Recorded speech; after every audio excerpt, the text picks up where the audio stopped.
రెడ్డికి మొత్తంగా తెలంగాణ మున్సిపల్ ఎన్నికల ఫలితాలు అయితే వస్తున్నాయి. దీనికి సంబంధించి కాంగ్రెస్ అయితే ప్రెజెంట్ లీడ్లో కొనసాగుతోంది. అటు బీఆర్ఎస్ కూడా తన హవా కొనసాగిస్తుంది, కానీ వెనుకంజలో ఉంది. కానీ బీజేపీ పరిస్థితి ఒక క్వశ్చన్ మార్క్ కింద అయిపోయింది. రైట్, అసలు బీజేపీ ఎందుకు ఇంత వెనుకంజలో ఉండాల్సి వస్తుంది అంటే ప్రజలకు ఎందుకు దూసుకువెళ్ళకపోయింది? ఇలాంటి అంశాలు కూడా చర్చిద్దాం. ఇప్పుడు ప్రజెంట్ మనతో పాటు జాయిన్ అవుతున్నారు బీజేపీ నేత నందనం దివాకర్ గారు. నమస్తే అండి దివాకర్ గారు. అమ్మా నమస్కారం అమ్మా. ఓకే, ఈ మున్సిపల్ ఎన్నికల ఫలితాలు చూస్తున్నారు కదా, ఎలా అనిపిస్తుంది? అసలు నిజంగా ఎందుకు బీజేపీ అంత వెనక్కి ఉండాల్సిన పరిస్థితి వస్తుంది అనుకుంటున్నారు? అసలు ఏం జరుగుతుంది అనుకుంటున్నారు? భారతీయ జనతా పార్టీకి ప్రతి మున్సిపాలిటీలో మాత్రము ప్రాతినిధ్యం దక్కిందమ్మా. ప్రాతినిధ్యం లేదనొద్దు. ఓ మున్సిపాలిటీలో 3, 4, 3, 4, 5 ఇట్లా చాలా దిక్కుల మరి కౌన్సిలర్లు గెలవడం జరిగింది. ఇప్పుడు రెండు కార్పొరేషన్లు కూడా మరి కరీంనగర్ కార్పొరేషన్, తర్వాత నిజామాబాద్ కార్పొరేషన్ కూడా బీజేపీ ఆధిక్యంలో కొనసాగుతూ ఉన్నది. రెండు కార్పొరేషన్లు కూడా బీజేపీ గెలిచే స్థాయిలో ఉన్నది. పట్టణ ప్రజలు ఎక్కడైతే ఉన్నారో అక్కడ భారతీయ జనతా పార్టీ గెలుస్తూ ఉన్నది అన్నది మీరు చూసుకోవాలి.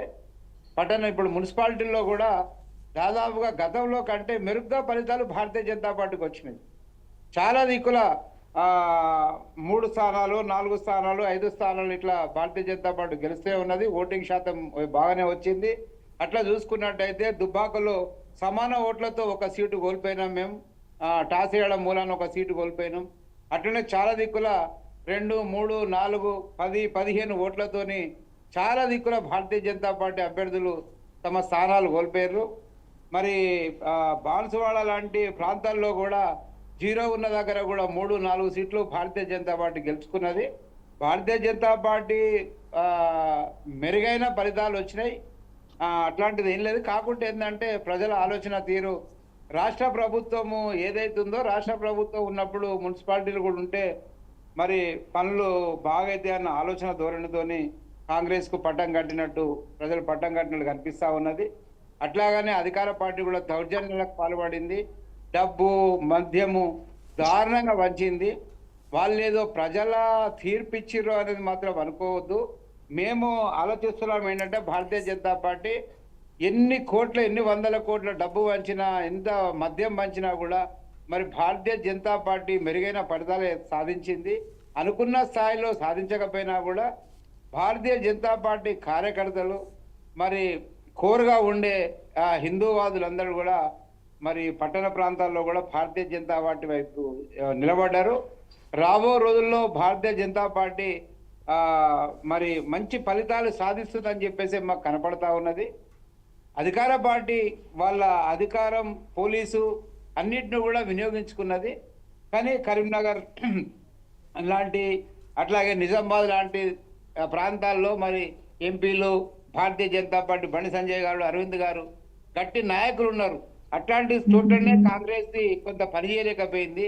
అక్కడ భారతీయ జనతా పార్టీ మెరుగైన స్థానాలు దక్కినాయి. కాబట్టి మేమేం నిరాశ చెందడం లేదమ్మా. రామచంద్రరావు గారి నాయకత్వంలో సర్పంచులు కూడా మెరుగైన స్థానాలు మేము గెలిచినాం, కొన్ని వేల స్థానాలు. మరి ఇప్పుడు కూడా కార్పొరేటర్లు, కౌన్సిలర్లు కూడా బాగానే గెలిచినాం. మేమైతే సంతోషంగానే ఉన్నామమ్మా, అట్లేం లేదు. అంటే మీరు అనుకున్న సీట్స్, అంటే మీరు అనుకున్న స్థానాలు దక్కాయి అనుకుంటున్నారా? ఇంకాస్త ప్రయత్నం చేయాల్సింది అనుకుంటున్నారా? సమయం కూడా తక్కువ సమయంలో ఎన్నికల నిర్వహణ జరిగిందమ్మా, ఒకవైపు వాస్తవం చెప్పుకోవాలంటే. కానీ ఆ అధికార పక్షం ఏంటంటే డబ్బును విపరీతంగా ఖర్చు చేసింది, డబ్బుతోనే గెలిచిందమ్మా. మద్యము, డబ్బు ఈ తెలంగాణలో యువతను కూడా మరి ప్రభుత్వాలు ఈ మద్యం మత్తులో ముంచేస్తున్నాయి, ఈ డబ్బుకు దాసోహం చేస్తున్నాయి. ఇక ఓటర్లు కూడా వాళ్ళను ఏదో మన తెలంగాణ ఓటర్లకు ఏంటంటే అన్యాయం చేయడం ఇష్టం ఉండదమ్మా.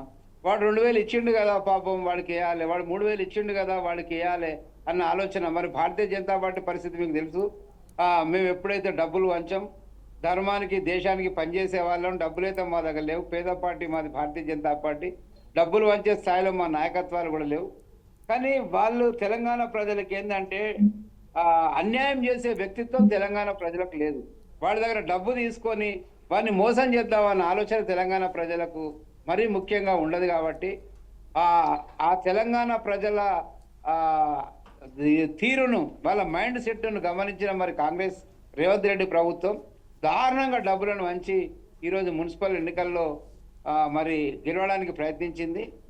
మరి అయినా కూడా ప్రజల తీర్పును భారతీయ జనతా పార్టీ స్వాగతిస్తుంది. మున్సిపల్కు కేంద్రం నుంచి రావాల్సిన నిధులన్నీ కూడా మున్సిపల్ ఎన్నికల తర్వాత రిలీజ్ అవుతాయి. డెవలప్మెంట్కు మేము సహకరిస్తాం. తెలంగాణ ప్రజలందరికీ కూడా మరి ఖచ్చితంగా వాళ్ళు ఏ తీర్పు ఇచ్చినా మేము స్వాగతిస్తామమ్మా. Okay, right. మనతో పాటు జాయిన్ అవుతున్నారండి మాధవి గారు, కాంగ్రెస్ నేత. మాధవి గారు నమస్తే అండి. నమస్తే అండి.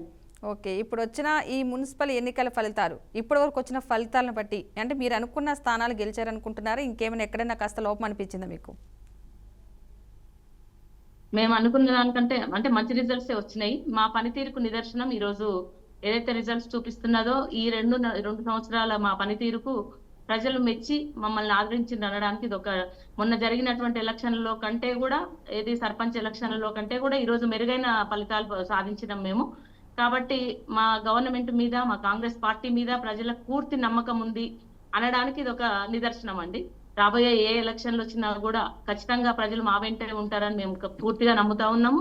ఈ రోజు ఈ రిజల్ట్ అన్ని కూడా వాటన్నిటికీ సమాధానంగా మీరు ఇంతకుముందు ఎలక్షన్లలో చాలా అన్ని పార్టీలు అన్ని రకాలుగా విమర్శించారు. ఈ రోజు అన్న చెప్తున్నాడు ఏదో మందు మద్యానికి అని అంటే, వాళ్ళు గెలిస్తేనేమో మందు మద్యం కాదు, కాంగ్రెస్ పార్టీ గెలిస్తే ఈ రోజు మద్యం మందు లేకపోతే ఇంకా ఏదో డబ్బులు ప్రభావం చూపినాయి ఇవన్నీ చెప్తున్నారు. ఓడిపోయిన వాళ్ళు చెప్పేటువంటి మాటలే ఇవి. క్షేత్రస్థాయిలో ఎక్కడ కూడా పార్టీ లేదు, బీజేపీ కానీ టిఆర్ఎస్ కానీ ఈ రోజు లేదని చెప్పడానికి ఇది ఒక నిదర్శనం. కాంగ్రెస్ పార్టీ చేస్తున్న ప్రజా కార్యక్రమాలు ఏవైతున్నాయో ప్రభుత్వం అని నమ్మిండ్రో జనం, మేము చేసేటువంటి కార్యక్రమాలు ప్రతి ఇంటికి చేరినాయి. ఈ రోజు మేము ఇచ్చిన వాగ్దానాలు నమ్మడం కాదు, మేము చేసి చూపించినాం కాబట్టే ముందు కూడా అన్ని ఇచ్చినవి అన్ని కూడా చేస్తారు అనే ఒక నమ్మకం వచ్చింది. 2 ఏళ్ల నుంచి, ఇంతకు ముందు 5 ఏళ్ళు 10 ఏళ్ళు ఉన్న వాళ్ళు కూడా చేయలేని పనులు మేము ఈ రోజు 2 ఏళ్లలో మేము ఇచ్చిన ఏవైతే గ్యారంటీస్ ఉన్నాయో చాలా వరకు చేయడం జరిగింది. ఇంటింటికి ఈ రోజు మా కార్యక్రమాలు ప్రతిదీ కూడా వెళ్తుంది. రేషన్ కార్డులు 10 సంవత్సరాలు కూడా ఇయ్యలేదు, మేము ఇచ్చినాం. ఈ రోజు సన్న బియ్యం ప్రోగ్రామ్ అనేది ఒక మహత్తరమైన కార్యక్రమాన్ని తీసుకొని దాన్ని కూడా చాలా బాగా ముందుకు తీసుకెళ్తా ఉన్నాము. 200 యూనిట్ల ఫ్రీ కరెంట్ కానీ, గ్యాస్ 500లకు కానీ, సో ఇట్లా మహిళలకు ఫ్రీ బస్సు సౌకర్యం, మహిళలందరికీ కూడా జీరో వడ్డీ రుణాలు, సో ఇట్లా చెప్పుకుంటూ పోతే చాలా కార్యక్రమాలకు ముందుకు తీసుకెళ్ళినాము. ఇవన్నీ కూడా ప్రజల్లో ప్రతి ఇంట్లో అనుభవిస్తున్నారు. కాబట్టి ఈ రోజు డబ్బులకు కాదు, మద్యానికి కాదు, దేనికి కాదు, ప్రజలు రేవంత్ రెడ్డి గారు కాంగ్రెస్ పార్టీ వెంట ఉన్నారు అని చెప్పడానికి ఇది ఒక నిదర్శనంగా భావిస్తున్నాం. మేము ఖచ్చితంగా రాబోయే కాలంలో కూడా ప్రజలందరూ కూడా కాంగ్రెస్ పార్టీ పక్షాన ఉంటారు. ఈ రోజు బీఆర్ఎస్ వాళ్ళు చాలా విమర్శించారు, ఇది ఒక రెఫరెండం అన్నారు, మొన్న జూబ్లీ హిల్స్ ఎలక్షన్లలో చెప్పిండ్రు. సో ప్రతిసారి ఎలక్షన్లప్పుడు జనం ఎవరు కూడా కాంగ్రెస్ నమ్ముతలేరు, రేవంత్ రెడ్డి అంటే ఇది అది అని ఎన్నో చెప్పిండ్రు. కానీ ఈ రోజు మా ప్రభుత్వాన్ని నమ్మిండ్రు, రేవంత్ రెడ్డి గారిని నమ్మిండ్రు అని చెప్పడానికి ఇది ఒక నిదర్శనం అండి. మరి బీజేపీ నేత మాట్లాడుతూ మన దివాకర్ గారు, మీరు మద్యం డబ్బు వల్లే ఇలా గెలిచారు, అది పేద పార్టీ, డబ్బులు లేవు, మేము పంచలేకపోయామని అంటున్నారు. మరి దీంతో మీరు ఏకీభవిస్తారా? ఎవరైనా చెప్తే నవ్వుతారు. బీజేపీ దగ్గర డబ్బులు లేవు అంటే నవ్వుతారు. ఎందుకంటే అది ఒక కేంద్ర ప్రభుత్వం, అన్ని రాష్ట్రాల్లో కూడా వాళ్ళదే ఉంది. ఇప్పుడు చాలా రాష్ట్రాల్లో బీజేపీని విస్తరించింది. ఈ రోజు అది వీళ్ళకే తెలియాలి ఏంటంటే ఇక్కడ మద్యానికి డబ్బులకు లొంగి ఓట్లేసిండ్రు అని చెప్తున్నారు. మరి మిగతా రాష్ట్రాల్లో కూడా బీజేపీ వాళ్ళు ఇదే పని చేసి మరి అధికారంలోకి వచ్చిండ్రా? మరి కేంద్రంలో కూడా ఓట్లు అట్లనే పడ్డాయా? మరి వాళ్ళే చెప్పాలి, సమాధానం వాళ్ళే చెప్పాల్సిన అవసరం ఉంది. ఎందుకంటే గెలిచిన దగ్గరనేమో ఇట్లా ఉంటది, వేరే పార్టీ గెలిస్తేనేమో డబ్బులకు లొంగిపోయి జనం ఉన్న ఓట్లు వేసిరని చెప్తారు. మరి వాళ్ళు గెలిచిన దగ్గర కూడా ఇదే పద్ధతిలో గెలిచారా అని మేము అడుగుతున్నాం ఈరోజు.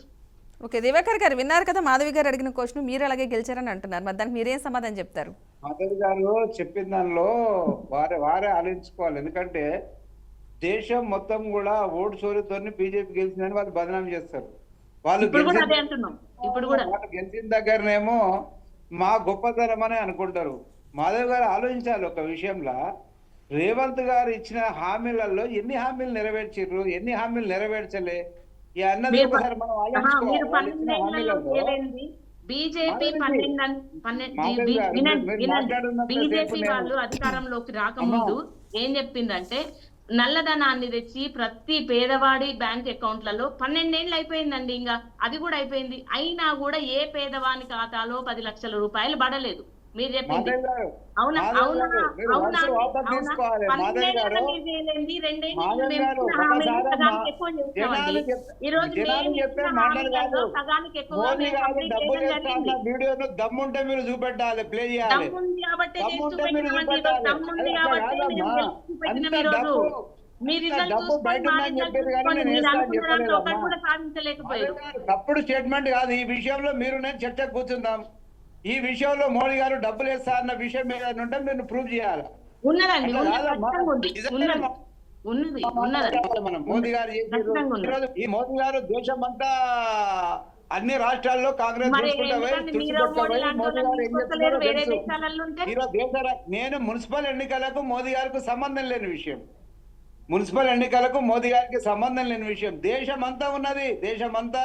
రేపు రాబో రోజుల్లో బెంగాల్లో ఏం జరుగుతుంది చూడండి, కర్ణాటకలో ఏం జరుగుతుంది చూడండి, మీ కర్ణాటక కాంగ్రెస్ ఏమైతే చూడండి, బెంగాల్లో ఏమైతే చూడండి, తమిళనాడులో ఏమైతే చూడండి. అట్లా కాదమ్మా. మున్సిపల్ ఎన్నికల్లో జరిగింది. మున్సిపల్ ఎన్నికల్లో మీరు గెలిచినంత మాత్రాన అది బలుపో వాపో ప్రజలు ఫ్యూచర్ లో చూపెడతారు. అట్లా ఏం కాదు. నేను తెలంగాణ ప్రజలు నిజాయితీవంతులు అని చెప్పిన, నేను ఎవరు డబ్బు ఇచ్చినా వాళ్ళకు మోసం చేయకుండా ఓటేసే స్వభావం ఉన్న వాళ్ళని చెప్పిన. విన్నారా? తెలంగాణ ప్రజలు అట్లుంటారు నిఖరంగా అని చెప్పిన. మోసం చేసే అలవాటు లేదు కనుక తీసుకున్న 1000-2000 ఖచ్చితంగా కాంగ్రెస్ కు వాళ్ళు ఓట్లేసిరని చెప్పినమ్మా నేను. ఆ విషయాన్ని గమనించాలి. దేశం అంతా అంటే మీరు ఒకటి గమనించాలి. తెలంగాణలో ఒక కార్పొరేషన్ లో 2 కోట్లు ఖర్చు పెడతారు. ఎప్పుడైనా మీరు యూపీ, బీహారో, ముంబయో, తర్వాత ఒరిస్సానో చూడండి, 25 లక్షల మించి ఎమ్మెల్యే ఖర్చు కాదమ్మా. అక్కడ ఖర్చు మొత్తం 25 లక్షల నుంచి మించి ఖర్చు కాదు. ఒక్కసారి మీరు దేశ పర్యటన చేయండి. దేశ పర్యటన చేస్తే పక్క రాష్ట్రాలు ఎంత ఉందో తెలుస్తుంది. మన దగ్గర కర్ణాటకలో, తమిళనాడులో ఒక ఎమ్మెల్యేకు 100 కోట్లు 50 కోట్లు కదా, అలా రాష్ట్రం మొత్తం సరిపోతాయి అమ్మా డబ్బులు. అక్కడ డబ్బులు వంచుడు కాదు, ఖాళీ ఛాయ్ సమోసాతోనే నడుస్తుంది. అక్కడ మందు బిర్యానీలు ఉండేయమ్మా బయట రాష్ట్రాల్లో. చాలా మనం తెలుసుకోవాలి విషయాలు. కాకుండా ఒకటి ఏంటంటే, మీరు మేమైతే చెప్తా ఉన్నామో ప్రతి మున్సిపాలిటీలో భారతీయ జనతా పార్టీ 2 స్థానాలు, 3 స్థానాలు, 4 స్థానాలు, 5 స్థానాలు గెలిచింది. రాష్ట్రంలో ప్రతి మున్సిపాలిటీలో కూడా భారతీయ జనతా పార్టీ స్థిరంగా నిలబడ్డది. మంచి ఎన్నికల పర్సెంటేజ్ వచ్చింది. చాలా స్థానాల్లో 10 ఓట్లు, 5 ఓట్లు, 2 ఓట్లతో ఓడిపోయినవి ఉన్నాయి. రేపు పొద్దున పేపర్లలో అన్నిట్లలో ప్రచురితం అవుతాయి. గెలిస్తే గెలవచ్చు, 5 ఓట్లు 10 ఓట్ల తేడాతో ఏదైనా గెలిచినంత మాత్రం అదేం లేదు. కానీ భారతీయ జనతా పార్టీ మాత్రం రిజల్ట్స్ సంతృప్తికరంగానే ఉన్నాయి. అట్లేం లేదమ్మా మాకు. ఓకే ఓకే దివాకర్ గారు, ఎక్కువగా మనం కొన్ని ప్లేసెస్లో చూస్తే కనుక స్వతంత్ర అభ్యర్థులు ఇతరులే ఎక్కువగా విన్ అయిన పరిస్థితులు కొన్ని వార్డుల్లో చూస్తున్నాం. మరి ఏంటంటారు కారణం? అంటే వాళ్ళకి ఎక్కువ మొగ్గు చూపడానికి కారణం ఏంటంటారు? ఒక విషయం ఏంటంటే, స్థానిక ఎన్నికల్లో కూడా క్యాండిడేట్ల మీద 50% ఆధారపడి ఉంటుందమ్మా. ఆ క్యాండిడేట్ అందుబాటులో ఉన్నాడా లేదా, ఆ క్యాండిడేట్ పరిచయాలు ఏంటి, వారు పనిచేసే స్వభావం ఏంటి, తర్వాత అక్కడ కమ్యూనిటీని బట్టి కూడా, అక్కడ ఉన్న కమ్యూనిటీని బట్టి కూడా ఏ మేజర్గా ఏ కమ్యూనిటీ ఉంది, ఆయన ఏ కమ్యూనిటీకి చెందినవాడు, ఇట్లా చాలా రకాలుగా ఈ స్థానిక ఎన్నికల్లో ప్రభావం చూపెడుతుందమ్మా ఓటింగ్ శాతాన్ని. ప్రత్యేకంగా దీని మీద మోడీ గారి ప్రభావము, రాహుల్ గాంధీ ప్రభావము ఇట్లాంటిది ఏమి ఉండదు.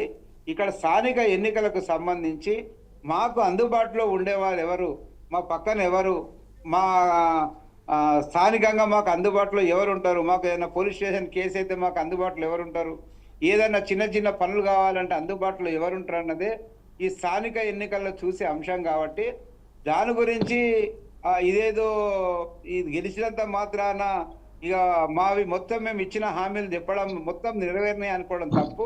పెన్షన్లు పెంచుతా అన్నారు, పెన్షన్లు ఇచ్చిర్రా. రైతు బంధు ఇస్తా అన్నారు, రైతు బంధు ఇచ్చిర్రా. మహిళలకు 4000 ఇస్తా అన్నారు, 4000 ఇచ్చిండ్రా. అమ్మాయిలకు ల్యాప్టాప్లు, సైకిళ్ళు అని చెప్పిర్రు, ఏమని ఇచ్చిండ్రా. ఇవన్నీ చాలా వాగ్దానాలు అన్ని కూడా ఏవి నెరవేర్చే లేవమ్మా. చాలా మాట్లాడతారు, మేము వాగ్దానాలు నెరవేర్చినాం, మాకు ఇవన్నీ నెరవేర్చినాం, బియ్యం ఇచ్చినాం. భారతదేశం అంతా తెలుసు బియ్యం ఎక్కడి నుంచి వస్తున్నాయని. వీళ్ళు కలిపే ₹2 కలిపి సన్న బియ్యం ఇస్తున్నాం. సన్న Okay. బియ్యం వాళ్ళు ఇళ్ళకెళ్ళి ఇస్తున్నారా మరి రేవంత్ రెడ్డి? కేంద్ర అన్ని ప్రభుత్వము రాష్ట్రాల్లో ఇస్తలేరు కదా. సంచి అన్ని రాష్ట్రాల్లో అమ్మాయిలు ఇస్తలేరు గోనె కదా. సంచి కానించి లేబర్ మేడం, కానించి నేను ఒకసారి గోనె మాట్లాడతాను. సంచి ఓకే. కానించి బియ్యం ఓకే, కానించి దివాకర్ గారు ఒక్క నిమిషం. ప్రతి రూపాయి మాట్లాడతాను. కానించి భారతీయ జనతా పార్టీ మోడీ గారి ప్రభుత్వం అందజేస్తుంది. ఓకే. దానిలో రూపాయో పావులో ఈయన నేను కలిపి సన్న మాట్లాడతాను. బియ్యం ఇస్తున్నాడు. మేము సన్న ఓకే, బియ్యం దివాకర్ గారు, ఇస్తున్నాం. దివాకర్ ఆ గారు. సన్న బియ్యం ప్రభావం మొత్తం ఓకే. వచ్చింది ఆపండి. అన్నది కాదు. నిజాలు మాట్లాడుకోవాలి. నేను ఏంటంటే ఆపండి, రాజకీయ మేము అంశాలు మాట్లాడాలి ఎప్పుడైనా కదా. కూడా ఓకే, దివాకర్ గారు, నిజాలను దివాకర్ గారు. చర్చించాలి. బియ్యం ఇచ్చే దానిలో రేవంత్ రెడ్డి గారు ఎన్ని డబ్బులు ఇస్తున్నారు మాధవ్ గారు చెప్పాలి. పూర్తి శాతం సన్న బియ్యం ఇస్తున్నారు మీరు కదా. చెప్పిన సన్న బియ్యానికి నేను అయ్యే చెప్తానండి. మొత్తము డబ్బులు మరి రేవంత్ రెడ్డి గారే ఇస్తున్నారా? కేంద్ర మీరే ప్రభుత్వం మాట్లాడితే మేము ఎందుకండి? ఓకే, చర్చలో దివాకర్ మేము గారు, అవసరం దివాకర్ లేదు గారు కదా. ఒక్క నిమిషం. మాధవి గారికి ఛాన్స్ ఇవ్వండి. మీరు అడిగిన క్వశ్చన్లకి సమాధానం చెప్పాలి కాబట్టి మాధవి గారు మాట్లాడాలి కదా. మాట్లాడండి మాధవి గారు, ఓకే ఓకే ఓకే. మాట్లాడండి నేను మాధవి ఒకటే గారు. చెప్తున్నా. ఇప్పుడు సన్న బియ్యం గురించి సన్న బియ్యం గురించి చెప్పారు. నేను ఏమంటున్నానంటే అన్ని రాష్ట్రాల్లో ఇస్తున్నారా? అన్ని రాష్ట్రాల్లో ఇస్తున్నారా? ఎందుకు ఇవ్వట్లేదు అది చెప్పండి. మేము కాబట్టే దానికి ఎంత అమౌంట్ కావాలో ఏం చేయాలో అన్ని మరి బీజేపీ పాలిత ప్రాంతాలలో అన్నిట్లలో ఇవ్వండి, ఇచ్చిన తర్వాత మాట్లాడండి. ఇంకొక అన్ని గ్యారెంటీలు ఇచ్చిండ్రా అని అడుగుతారు. ఓకే, ఎన్ని 5 ఏళ్లలో మేము ఇస్తామని చెప్పినాము. ఇప్పుడు 2 సంవత్సరాలు అయింది, ఇంకా 3 సంవత్సరాల సమయం మాకు ఉన్నది. ఈ లోపల మేము ఇచ్చిన హామీలు ఇప్పుడు మాక్సిమం చేయగలిగినన్ని చేస్తున్నాము. మరి ఇక ముందు సమయం ఉంది. ఆ టైంలో కల్లా మేము అన్ని కూడా కంప్లీట్ చేయడం జరుగుతుంది.